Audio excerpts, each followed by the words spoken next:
eu sou a Lizzie. Acabei de completar 28 anos quando pensei que tinha conhecido o amor da minha vida. Gabriel, autoconfiante, com um sorriso aberto e aquela risada que parecia iluminar qualquer cômodo, como se tecida da luz do sol.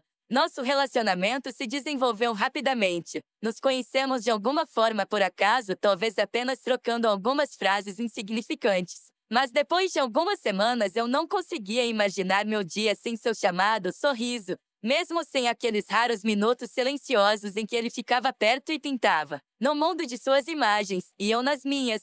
Casamos 1 ano depois de nos conhecermos, e parecia que o mundo estava se ajustando a nós, proporcionando muitas pequenas coincidências e momentos felizes para sugerir que estávamos indo na direção certa. Eu ainda era apaixonada pelo meu negócio de marketing digital, e Gabriel era ainda mais apaixonado por sua contabilidade, sempre encontrando tempo para seus desenhos nos finais de semana. Pareceu-me que nos equilibrávamos perfeitamente, complementando-nos e apoiando-nos mutuamente. Lembro-me especialmente da manhã seguinte ao nosso casamento, quando a sala estava cheia de presentes e buquês, caixas enormes e pequenos envelopes cheios de desejos. Foi uma agradável sensação de caos, uma bagunça tão aconchegante, indicativa do nosso primeiro capítulo em família. E então os pais de Gabriel, Carol e Dave vieram até nós. Eu os conhecia muito pouco, os vi apenas em breves momentos de preparação para o casamento, e eles me pareciam pessoas abertas e nobres, aquelas que sempre sabem se comportar em qualquer sociedade. Eles entraram, se entreolharam um pouco sem jeito, e eu pensei que essa visita provavelmente era algo novo para eles. Afinal, o filho deles agora estava começando sua própria vida. Quando começamos a abrir os presentes, percebi que Carol e Dave estavam mostrando muito mais interesse nisso do que eu esperava. Entre as muitas caixas cheias de variedade, escolheram as especiais, como se estivessem olhando cada detalhe com a atenção que colecionadores ou pessoas com um toque especial por objetos de valor costumam ter. Um dos presentes, um cristal brilhante que minha tia Linda nos deu, de repente chamou a atenção de Carol. Ela o pegou com cuidado, girando-o para que a luz incidisse sobre suas bordas lisas e perfeitamente polidas, e parecia que seu olhar de repente ficou muito focado, quase ganancioso. É da minha tia Linda, não é doce? Não hesitei a colocar, esperando que a atenção dela enfraquecesse um pouco e não se demorasse tanto nesse assunto. Mas Carol pareceu não notar minhas palavras. Ela acariciou o cristal com os dedos, como se estivesse procurando uma desculpa ou dando desculpas para si mesma. Acho que podemos encontrar um lugar adequado para isso em nossa casa, disse ela casualmente, mas a entonação traiu seus pensamentos. Como se ela tivesse decidido há muito tempo que esse presente deveria se tornar parte de seu mundo, não nosso. Olhei para Gabriel com o canto do olho, esperando que ele reagisse a essa transição quase invisível. Mas ele, que estava ocupado separando um conjunto de utensílios de cozinha do primo, não percebeu nada. Eu não queria chamar a atenção, mas ainda disse com um leve sorriso: "Mãe, este é o nosso presente de casamento", Gabriel finalmente disse, rindo levemente, como se essa situação fosse uma piada. "Adem, é só uma bugiganga", concordou Dave em resposta, abraçando Carol. "Você e Gabriel vão ganhar mais presentes do que jamais sonharam. Os jovens sempre têm sorte por isso." Sorri e tentei amenizar a situação, mas uma sensação de estranheza começou a crescer por dentro. Uma sensação como se alguém estivesse invadindo algo que me pertencia e só a mim, e Gabriel simplesmente deixou acontecer, como se estivesse tudo bem. 1 ano se passou.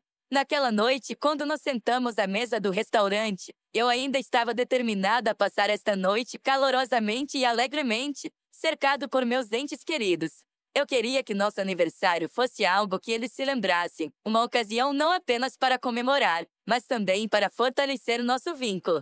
No entanto, quase assim que Carol e Dave se juntaram a nós, senti que a noite poderia não ir exatamente de acordo com o meu roteiro. Carol olhou ao redor da sala, olhou para o interior chique, demorando-se nos lustres de cristal, de onde fluía a luz suave com reflexos quentes. Ela sentiu com aprovação. "Que lugar! É lindo", disse ela com teatralidade um pouco exagerada, como se estivesse fazendo um favor a mim e ao restaurante com sua visita. Com o canto do olho vi Gabriel apertar suavemente minha mão debaixo da mesa. Olhamos um para o outro e eu peguei seu olhar. Havia um lampejo de gratidão nele, como se ele quisesse dizer: "Obrigado por tudo isso, por querer tornar nosso dia especial." Esse gesto foi uma pequena ilha de conforto para mim, mas infelizmente não durou muito. O garçom apareceu em nossa mesa, abriu educadamente o cardápio e esperou pacientemente que fizéssemos um pedido. Escolhi o salmão, prato preferido do Gabriel, esperando que ele apreciasse esse sinal de atenção. Naquele momento, percebi como Carol, depois de olhar o cardápio, parou nos itens mais caros. Vou comer lagosta e filé mignon, disse ela, como se decidisse o destino do prato de uma só vez. Dave, olhando para ela com prazer, acrescentou: por que não adicionar uma garrafa do melhor vinho? Sua voz se encheu de excitação e ele piscou para o garçom, como se esperasse cumplicidade nessa pequena intriga. Senti meu sorriso congelar, ficando mais forçado do que sincero. Eu queria que a noite fosse quente e relaxada, mas de repente percebi que a atmosfera estava rapidamente deslizando para outra direção. Gabriel percebeu minha confusão e encolheu os ombros com uma leve calma, disse: vamos lá, não vamos pensar no custo hoje à noite. É um dia especial, suas palavras soaram confiantes, mas eu peguei uma nota de incerteza em sua voz. E aparentemente eu não fui o único que sentiu o familiar escorregando o chão e estaçou dos pés. A conversa foi leve e superficial, mas quanto mais eu observava Carol e Dave devorando seus pratos com óbvio prazer, aparentemente completamente alheio à generosidade de nossa noite, mais forte crescia em mim o sentimento de que esta noite já havia deixado de ser o feriado que eu havia originalmente concebido. Senti que esse aniversário não nos pertencia mais, virou uma espécie de performance em que, como se de acordo com o roteiro, desempenhássemos os papéis de bons parentes que estavam prontos para agradar em tudo. Quando o cheque chegou, vi os olhos de Gabriel se arregalarem um pouco ao notar os números, mas ele se recuperou rapidamente. Tirou o cartão e entregou ao garçom com tanta calma, como se estivesse preparado para tais surpresas. Contive a vontade interior de falar, sabendo que isso arruinaria completamente a noite. Na saída, Carol pegou minha mão. Seu rosto se iluminou com um sorriso satisfeito. Alizé foi simplesmente maravilhoso, disse ela, e havia uma preocupação calorosa em sua voz, mas ao mesmo tempo uma certa nota presunçosa. Definitivamente devemos fazer isso de novo no próximo ano, acrescentou, como se tivesse acabado de adquirir algo especial. O dia de ação de graças estava se aproximando e, como sempre, a temporada de férias começou com ele. Gabriel e eu decoramos a casa em tons quentes de outono, que logo deram lugar a luzes de Natal e ramos decorativos de adepto. O espaço aconchegante da sala de estar tornou-se uma lembrança das noites quentes da família, e eu acreditava que nossa casa era nossa fortaleza pessoal, um pequeno mundo ao qual sempre poderíamos retornar. Uma noite, enquanto pendurávamos guirlandas pelas janelas, o telefone de Gabriel emitiu um tom de notificação silencioso. Ele olhou para a tela e riu, balançando a cabeça levemente. Meus pais já estão à nossa frente, disse ele. Eles enviaram sua lista de desejos de Natal, disse ele, com a voz cheia da habitual mistura de ironia, humildade e algo caloroso. Olhei para ele com interesse enquanto desembaraçava outro conjunto de guirlandas. Fiquei curioso para saber o que estava incluído nessa famosa lista.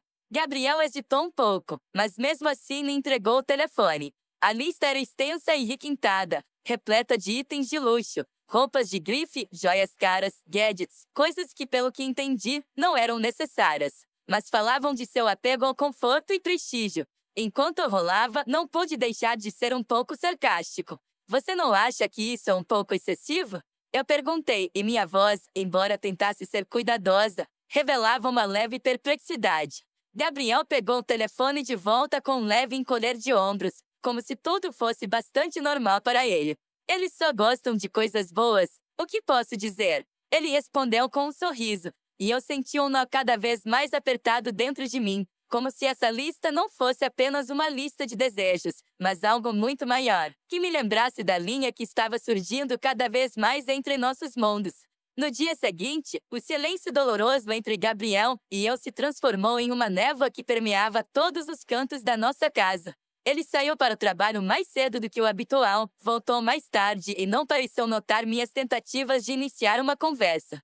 Parte de mim queria apenas esquecer essa discussão, aconchegar-se a ele e assegurar-lhe que seus pais sempre seriam importantes para nós. Mas eu não podia ignorar a amargor amarga que estava escondida sob toda a história. À noite, quando nós dois estávamos sentados jantando, resolvi trazer o assunto à tona novamente, esperando que a conversa ajudasse a dissipar as sombras ofensivas. Coloquei minha mão na dele e ele finalmente olhou para cima. Gabriel, eu entendo o que seus pais significam para você, eu disse, tentando manter minha voz suave. Mas essa é a nossa primeira viagem de verdade, só para nós dois. Há tanto tempo que sonho com esse momento.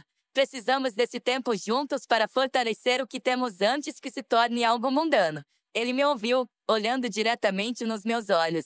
Mas notei não apenas dor em seu olhar, mas também uma leve perplexidade, como se ele ainda não conseguisse entender por que eu insistia com tanta teimosia.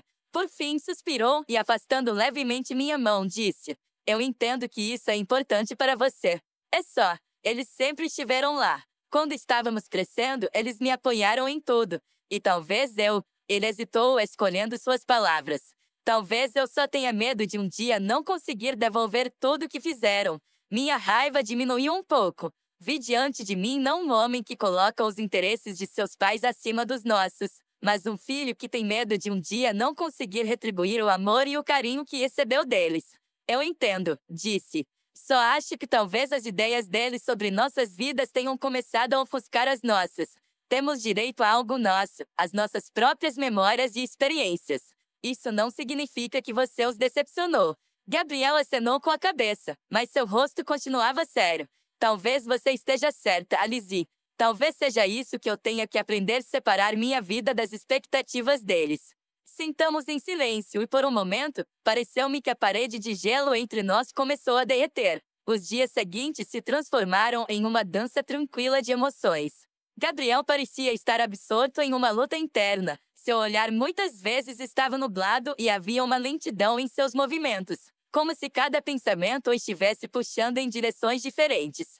Nossa casa, antes cheia de risadas e abraços espontâneos, parecia cheia de limites invisíveis. Cada passo era circunspecto, cada olhar era um teste de força do gelo. Certa manhã, enquanto eu tomava café tranquilamente na cozinha, Gabriel saiu do quarto e ficou parado na porta, como se fosse dizer alguma coisa. Seu rosto refletia cansaço, mas também uma pitada de determinação. Olhei fixamente para ele, silenciosamente convidando-o a expressar o que havia acumulado por dentro. Finalmente ele suspirou, cruzou os braços sobre o peito e se aproximou de mim. Sua voz soava quase dolorosa, como se as palavras o estivessem cortando de dentro para fora. Tens razão. E fui injusto com você conosco. Eu me importava muito com o que meus pais pensavam, mas não deveria ter colocado os desejos deles acima dos nossos. Meu coração pulou uma batida. As palavras que eu queria ouvir por tanto tempo finalmente saíram, e é como se uma represa tivesse rompido em meus sentimentos. Eu gentilmente toquei sua mão e o vi fechar os olhos por um momento, aceitando o toque. Eu sei que você quer ser um bom filho, e eu respeito isso, respondi baixinho, mas preciso que você entenda que nós, você e eu, somos uma história à parte. Nossos desejos e sonhos merecem ser ouvidos. Gabriel assentiu, e eu senti a parede que nos separava começar a desmoronar. Vamos para Paris, disse ele, sorrindo levemente. Só você e eu como planejado. Nós merecemos. Eu mal conseguia conter minha alegria, mas no mesmo momento a preocupação passou pela minha cabeça. Como os pais dele reagiriam a isso? A cada quilômetro que me separava do passado, sentia a velha Alice me deixando, aquela que perdoava sem parar e encontrava desculpas. Eu não poderia mais ser aquele que se apega aos fantasmas do amor, que, como se viu, era unilateral e condicional. O céu noturno estava escurecendo e a luz dos faróis dos carros na rodovia me lembrava que ainda havia um longo caminho a percorrer, mas pela primeira vez em muito tempo me senti claro. Era como se a cortina de chuva que escondia a verdade tivesse finalmente se levantado. A música ecoava pelas janelas fechadas do carro, misturando-se com as batidas quase imperceptíveis dos meus dedos no volante. Tirei os olhos da estrada por um momento e notei o anel ainda no bolso do paletó. Seu peso parecia ainda mais tangível agora, e eu o puxei para fora, olhando para o brilho frio do metal. Esse pequeno objeto continha as promessas que fizemos um ao outro, mas naquele momento percebi que não poderia mais usá-lo. Segurando o anel na mão, parei no café de beira de estrada mais próximo. Depois de pedir uma xícara de café, tentei organizar meus pensamentos, mas vi o telefone piscar novamente, outra mensagem de Gabriel. Suas palavras eram curtas e tudo o que havia escrito parecia sem sentido. Ele provavelmente sentiu arrependimento ou percebeu o custo de sua decisão, mas isso não aliviou minha dor, não amenizou o golpe da traição. Ignorei suas mensagens, recusando-me a voltar ao vórtice da incerteza.